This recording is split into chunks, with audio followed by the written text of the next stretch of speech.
New details emerging about the man who attempted to assassinate President Donald Trump in Butler, Pennsylvania. The White House says Americans need to know what happened, and so does the president.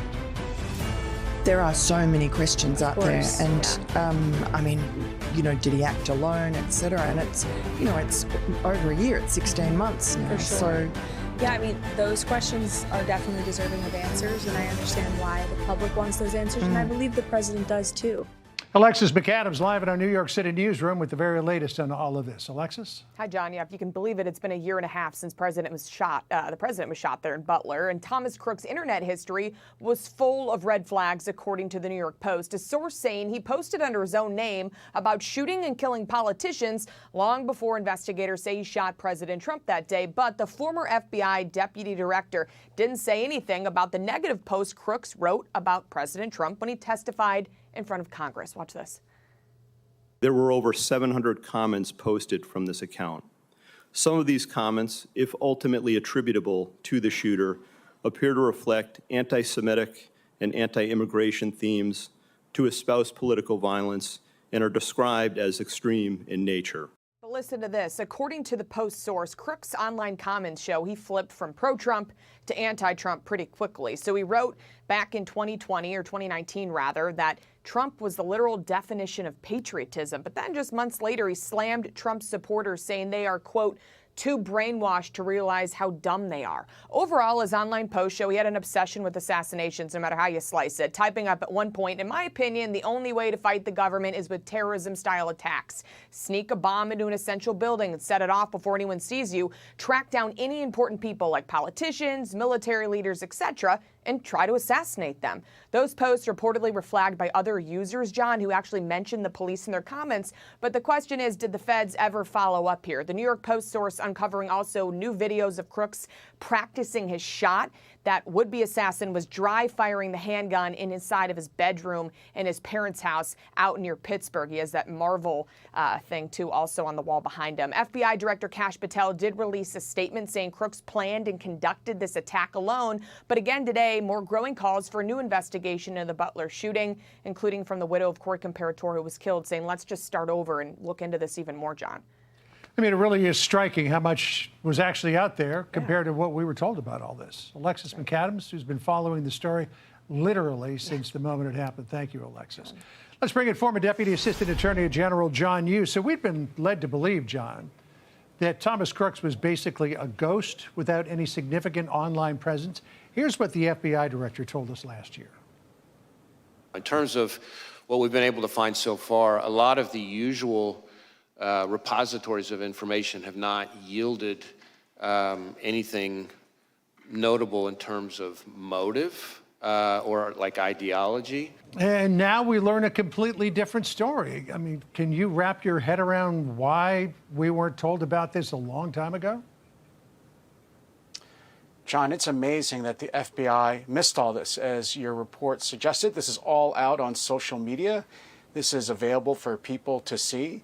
The FBI should be pouring extra resources into this kind of case, not just because someone tried to kill a presidential candidate, that's bad enough, but we're living in a time of increasing political violence. This is also during the time when we had another assassination attempt on President Trump. We had an assassination attempt on a Supreme Court justice just before that, and we had the murder of Charlie Kirk after this. So I think the FBI should be pouring more resources, not less, into trying to stamp out this kind of rising political violence that threatens democracy and that is threatening our elections and our electoral process.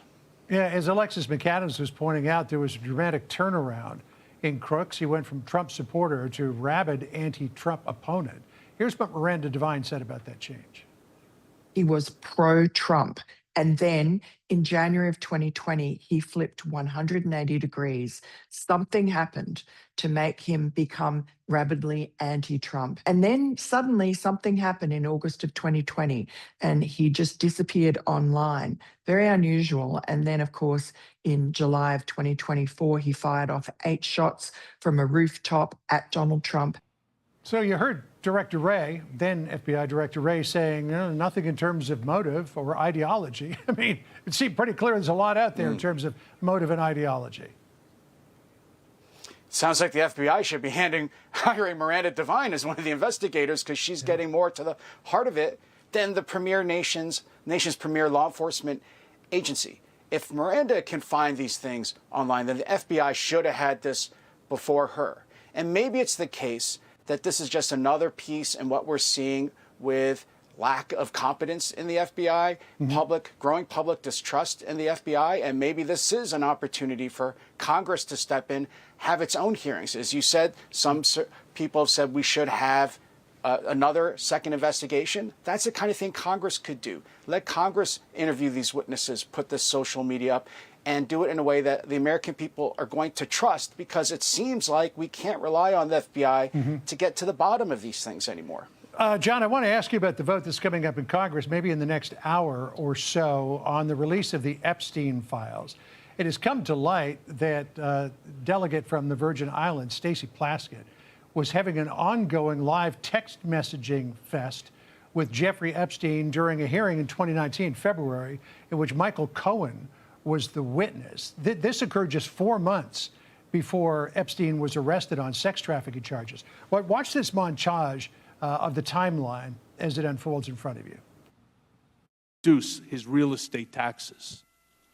I'm sharing with you 2 newspaper articles, side by side, that are examples of Mr. Trump inflating and deflating his assets, as I said, to suit his finance testimony. As I noted, I'm giving the committee to Mr. Weisenberg and other individuals, Ms. Rona. Who are those individuals?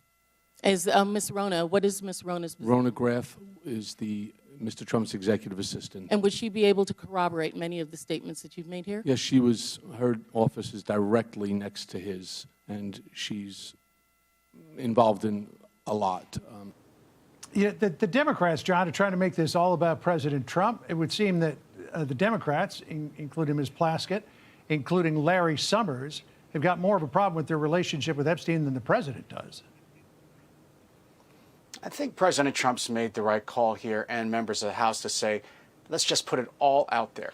At this point, there's so many rumors and scandals around. The best thing for the American people to see is all the evidence. In general, I don't like the idea of law enforcement information being put out there because it might impede future investigations. But in this case, let everyone see. And what we're seeing now is the amount of influence and corruption that this guy Epstein was able to exert on well-known figures, a member of Congress during a hearing. That is incredible. Or the president of Harvard University. I think that's something we need to see more about in the public. And again, that hearing was in February of 2019. 4 months later, Epstein was arrested for all of his nefarious crimes. Really is quite remarkable. John, always good to catch up with you. Thank you. Good seeing you, John. All right, Sandra. And now the truth is spilling out, piece by piece, because independent reporters did the work federal agencies wouldn't. Make sure you subscribe. We keep it real, we keep it bold, and we don't let stories like this get buried.